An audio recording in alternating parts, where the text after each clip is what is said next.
Greetings, ladies and gentlemen. Welcome to the next episode of the Mukfin Insurance Forum, where we discuss important matters and we get to meet important people in the insurance industry in our Who is Who section. Today, I'm hosting Calvin Manika. Welcome, Calvin. Thank you, Simba, for hosting me. It's my pleasure to be on this forum. You are welcome. And to kick off the discussion, can you give us an apt introduction of yourself and how are you involved in the insurance industry? My name is Calvin Manika. I'm a multiple award-winning journalist based in Zimbabwe. When I started my career, I was like reporting on anything and everything. Later on, I jumped into environment and climate change. That is when I met head-on things to do with insurance, because I was reporting on agriculture, which is an area I'm still reporting on. I was reporting on many things, like the mining sector itself. So I realized that there are matters to do with insurance. I reported much like on the issues to do with Wang area. So you would find that most of they need insurance, be it medical, funeral, even life assurance. But those issues were not reported on. One. Two, even the insurance industry was not available to offer those services. So at one time, you would find that maybe it is the company which is introducing these insurance policies. But when one goes to the hospital, maybe he's injured, he's being told that you were not paying anything and you must pay for it from your own with your own money. So I realized that it's a gap which, as a journalist, I can report, cover, and also the insurance industry can also jump into that gap. So I'm very happy. Of recently, I won a Pan-African Journalism Award in Kenya, courtesy of the Continental Reassurance. So I'm proud of being a journalist reporting on this area, which is insurance industry. Thank you, Calvin, and congratulations on the award. Thank you. Yes, so I had an opportunity to meet you in Kenya at the Continental Awards and with a discussion on the sidelines, culminating to us having this discussion on this platform. You mentioned quite important topics there of how you got to open your eyes into the insurance industry. You mentioned the environment and climate change. You mentioned the agriculture sector. Let me just track back a bit. And from your perspective as a journalist, through your investigations and through your studies, have you found insurance to be of any relevance in general before we dive into the topical issues? Thank you. That is an interesting question, Simba. Insurance is very important everywhere. It's just very unfortunate that in the poor communities which rely on communal agriculture or communal farming, they lack the knowledge, they lack education, they don't have the information in terms of insurance. But I was thinking that these people, they do harvest annually, like their monies, they are not on regular basis, like the urbanites. So I was just thinking on how best could these people be helped? Are they willing? So through my investigations and my interactions with people from the Zimbabwe rural communities, I realized that farmers themselves, they do a lot. It's not about rainfall-fed agriculture only. On those, like during the summer, during the winter, there are some side jobs they do, and they are prepared to put something aside to pay for their insurance. Because look, farming in Zimbabwe and Africa is about cattle, it's about crops, it's about their properties, the household themselves. So everything has to do with insurance. But it's very unfortunate that I haven't seen more efforts, I haven't seen more energy being channeled by the insurance industry towards such people. But I can assure you, Simba, that people, they are interested to have more knowledge and especially to have a plan on how can they also be beneficiaries. Because at the end of the day, when they lose crops, when they lose livestock, when they lose their properties, they'll be left on the ground without anything to lean on. So insurance is something which is not of a second thought to the people. They are prepared to take it if it is provided to them. So I get a sense of saying you are focusing mainly on the disadvantaged communities, the rural farming communities, that kind of background. What drew you into that environment? What drew you to pay a bit more attention to these people? I realized that in most cases, when we are in journalism, we differentiate our operations. So you'd see that there is what we call mainstream media, be it in radio or in print. Then we have what we call community media. We have then what we call, on mainstream, we have commercial media mainly. You come from Zimbabwe, Simba, you might know of Herald, Chronicle, ZBC. Those are mainstream media. So they normally focus, for example, with the banks. And these are stationed in towns. They focus on big projects when it comes to farming, like Mazoa citrus estates, big dairy farming estates, big commercial maize farmers. So there is a gap which I realized along the way, that rural areas, there is what we call development journalism. And one of the disadvantages of development journalism is that normally journalists visit the peripheral areas or the downtrodden people when a minister or a member of parliament is visiting that area. While the effective way of development journalism is for a journalist to be with the people, to live with the people by the village. That is what I do, Simba. So I come to realize that there is more to be told, more to be brought to light, like what we are doing. Thanks for this forum, Who is Who? But this is one of the platforms which will also make insurance industry to realize that there are also people out there, marginalized, downtrodden, but they are capable of being brought in through various packages. Then they can be part of this insurance industry as beneficiary.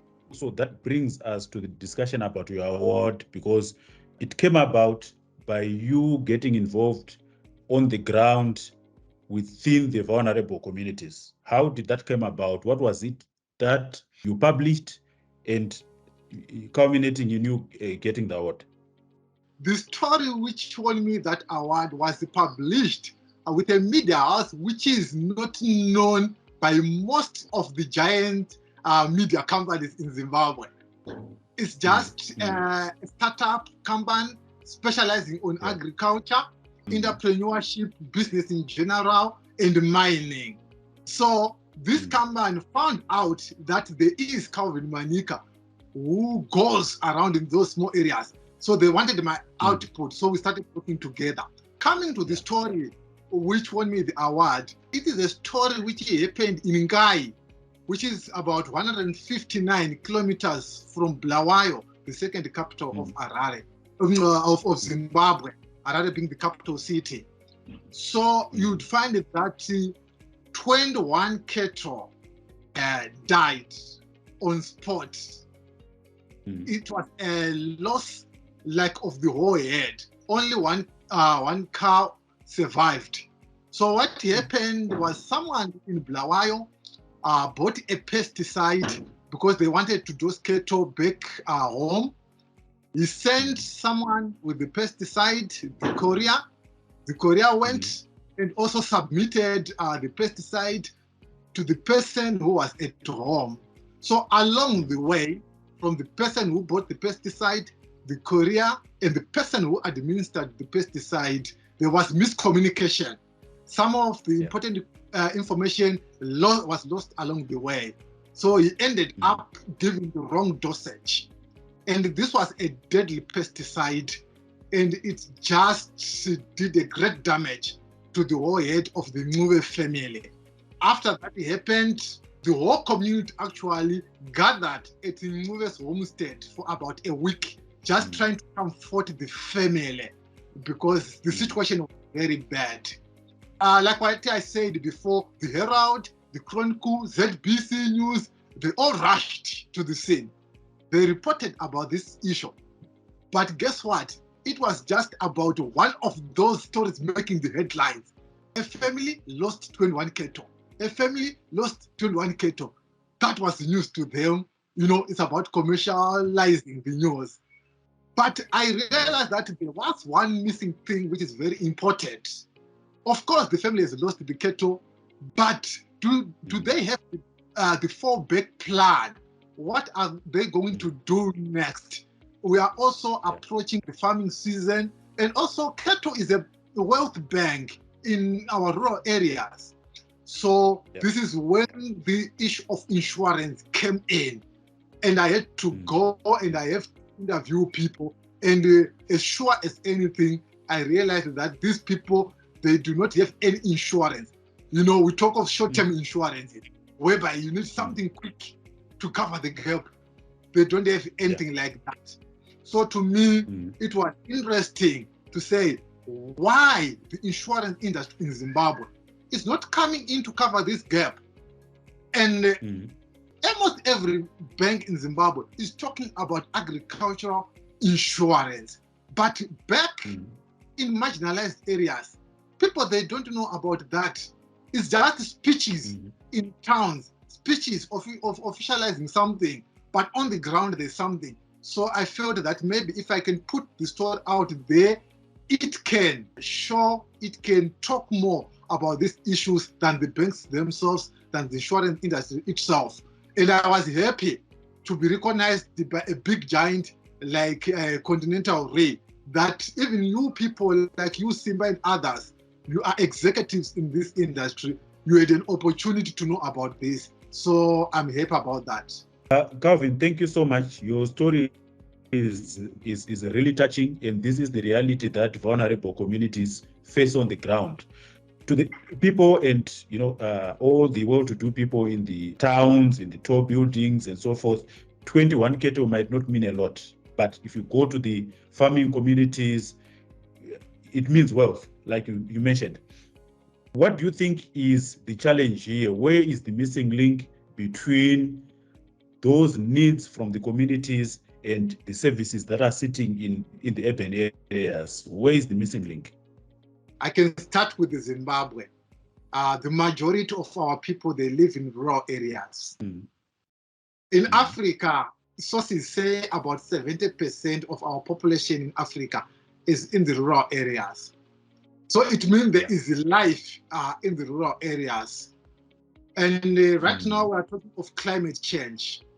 We are talking of climate shocks affecting farming, agriculture, affecting many areas of our economy. So the insurance industry, I think the missing link is to connect their services and their efforts to the very end user in the marginalized areas, to come up with the packages which fit, which are tailor-made, that a rural area person, a grandmother who survives in growing groundnuts, can be able to pay a premium per month. Someone in the rural areas may be doing poultry, you know, rearing chickens in the rural areas, can be able to come to pay a premium. So it's about breaking premiums to a size which can fit everybody. Talk of funeral assurance policies, Simba. You know, I think from your experience in Africa, you have come across where someone is buried after people broken the wardrobe, and tried to bury a person. It's not a laughing situation, so to speak. It's an indicator that the insurance industry has missed something to our community. You see, we used to have burial societies and so forth, but they've also disappeared. So there is a gap. You know, this cake is very big that every insurance player can jump in and tailor-make something which suit people. We have funeral insurance policies, we have agricultural insurance policies, we have medical issues. All those things, they need to be addressed in our rural areas. So I think the missing link is there is lack of information, one. Two, there is fatigue in the insurance industry. They think they've done enough. They are doing a lot, not knowing that they are only doing it in the urban areas. There is a virgin lands out there in Mutoko, in Wange, in Dete. People, they need these services. And they have that money. Imagine, on my medical policy, maybe I pay about $80 per month. But for them, maybe they are paid to pay $5 per month. And don't worry about that $5. The service provider will know that at $5, I'm be able to provide A, B, C, D. Give them. They'll be glad for that. Maybe it's a paracetamol, which they cannot have at the local clinic. But with that $5, they can get it maybe at a service provider who is attached to an insurance company. So we are missing out because we are not going to the people. We disregard rural people. We continue the marginalization drive even in the 21st century, which is bad. And we are losing a lot of money as an insurance industry by leaving out these people. So, Calvin, that now brings me to the bigger issues of environment and climate change, because according to statistics, it's still the farming communities and the vulnerable groups that are still at the receiving end of all the changes that are happening. What have you found out? What is happening with the environment? What is happening with climate change? And what is the impact on the farming communities and on the vulnerable groups? Those statistics, they are very true. I've seen personally, I've witnessed the devastating effects of climate change. I will refer to the Matabeleland region communities. These communities, they're under agroecological regions 4 and 5. These regions are characterized by low rainfall and high temperatures. So basically what it means, they are already vulnerable even before the rains come. Then when the rains come, like every farmer in every part of Africa, they also try to do something on their fields. But it's very unfortunate that they are being affected severely by each and every year. And you'd see that in areas like Wange, other parts of Kariba and Chirezi, there were years, I think 2016 to 2019, where there were consecutive droughts. So climate change is real, and the people are losing much. Then you would see later on the government of Zimbabwe introduced conservation agriculture, which is popularly known as Fumvuza this side, just to try to mitigate the effects. In the absence of rains, farmers, they are also on the losing side. So I think the agricultural department or sector in Zimbabwe is reeling under this effect. But I want to throw in something which is very pertinent, which I think from this forum, some actors and players must realize. The issue of insurance is very important because it is one of the missing link in the energy which most of the governments in Africa are putting when it comes to climate change. I would want to see a situation where we want to mitigate climate change, and around the table, we have also insurers coming in with their ideas to say, you see guys, farmers, they are losing. At the end, the government is ending up coming with some donations. Even the humanitarian actors, they're also coming in with some food aid. But for how long in Africa shall we remain under the mess of humanitarian actors or our people being fed by the government year in, year out? Can we do something which is a bit different? Now there are banks that these banks, they have some agricultural insurance packages which they've announced in towns. I would have to see them now approaching even the government and going together on the grounds. Mind you, that research is very important when it comes to this. Even if you have an idea, but you need to do your research, the background of every situation, to know how best can we ensure our farmers from these devastating effects. Because when you talk of insurance, Simba, you know better than me, but I think we need to ensure something to know that at least it will serve the purpose. So climate change is a bit tricky, mind you, because it is something which is like annual now in Zimbabwe and the whole Africa. Every year there's this, the other year there's that. So it will be not sustainable in a way. So that is what the reason why I'm saying there is a need for the insurance guys to chip in, but we must be careful on the way we are chipping in. This is from my own investigation as a journalist. There's need for research, one. Two, to have synergies with the government. On the government, it is their sole purpose. And how can the insurance industry chip in or help in, at the same time sustaining the insurance business? So three people here must benefit. The people like farmers must benefit to know that we are secure our properties, our crops, and our livestock. We have a 4-bed plan, one. Two, the insurance industry must know that what we are doing, we're serving the people, we're doing our best, but at the same time, our business is floating well. Number three, government must also be found happy that our people are not risking their input and all these things.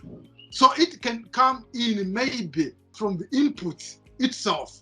How can we provide inputs which farmers can access easily, maybe on a cheaper prices, that even if there is a loss later on, they do not cry loud like what they are doing now. So there is a lot here. So I think climate change and the environment is something which has been approached on wrong basis for long years. I can give an example and I conclude to answer you this one. For example, the conference of parties on climate change, the so-called COPs. Every year, go to these COPs. We talk a lot with large, voluminous words, but there is nothing tangible on the ground. Why? There is something which is missing. What is missing is the involvement of the affected people, to hear from them what they are experiencing and what they think is the best in their environments. Because the minister, the experts, and all those people, they are not in the rural areas. Some of them, they are soft farmers and so forth. They don't know what this cloud meant, that there is no rain this year. So these are the issues now. So when it comes to insurance and climate change and environment, let us find each other with the affected group. Let us do the research. Let us also find if it is feasible for the industry to chip in. Sometimes we can say we need this, but we end up having losses. So it's very important to balance this equation as we approach it. Calvin, I see you've got your passion, you've got your energy in these issues. And from where I'm sitting, I think there is a lot of value in you working with academic institutions, be it in Zimbabwe or anywhere in Africa. There's value in you working with insurance institutions, in you working with government departments dealing with these issues. Are you doing any specific research on the environment and climate change? Where can people see those publications? Where can people see your work? Or what kind of work are you prepared to partner with these institutions? Okay, thank you, Simba. That question is a very interesting one because I was approached last month when I attended a certain workshop in Bulawayo, Zimbabwe, with this organization. It's called, the abbreviation is CAS. It's a German word, so I can't pronounce it too well. So they say, Calvin, you are doing a lot in climate change. We have an upcoming project, and we were trying to find out someone who is seasoned, who knows well the marginalized communities, and who has tangible results on that. So I said, it's my pleasure if you've recognized me. So I'm waiting to start on that project. I don't know like the nitty-gritties of the project, but normally the organization deals with research and the outreaches in such communities. So I'm already in the line you are proposing, and I'm so thankful that people like you can see my potential and can also suggest the lines of industries and institutions I can work with and work on. So I'm very grateful for that, Simba. Thank you so much, Calvin. And just one last issue is, where and how can people access your work? I think there's so much work that you are doing, there's so much work that you have done, but like you said, if it's not in the mainstream media, probably a lot of people won't get to know about it. How can people access your work? So I'm Calvin Manika. I'm on LinkedIn. I think I'll share some of these with you if you might include them. I think in this video, I have a LinkedIn, which I think is a very professional account where professionals meet. On Facebook, I'm Calvin Manika. On Twitter, I'm Calvin Manika. My work is being published on various media platforms. So when I was talking about mainstream media, you can be surprised that they feature my work like every week here in Zimbabwe. Okay. I don't write for them, but they sought for my work and they feature it on their publications. I write even for international media houses like you can find my work on Al Jazeera. You just go to Al Jazeera, you type on search Calvin Manika. On the Independent UK film, you type Calvin Manika. I've done a lot of work since last year with the Independent UK, focusing on environment conservation and climate change. And I think I've covered literally the whole Zimbabwe on environment, climate change and conservation, reporting for the Independent UK. So by just typing Calvin Manika, you can see currently I have some projects I'm working with the Report for the World, specifically on environment. Then there's Green Business Gazette, which is a magazine in Zimbabwe. There's Agricultural, Food, Beverage, Vision, a magazine in Zimbabwe, and many other outlets. But the simple way, besides social media handles, and also on Medium, I'm there. It's an app. Medium is also a professional app. But the best way, besides social media handles, is just to type Calvin Manika on your Google. You can find the whole words of my work. It's there. It's out there. Thank you, Calvin. I like your passion. I like your energy. Please keep it up and all the best with your work. Thank you, Simba.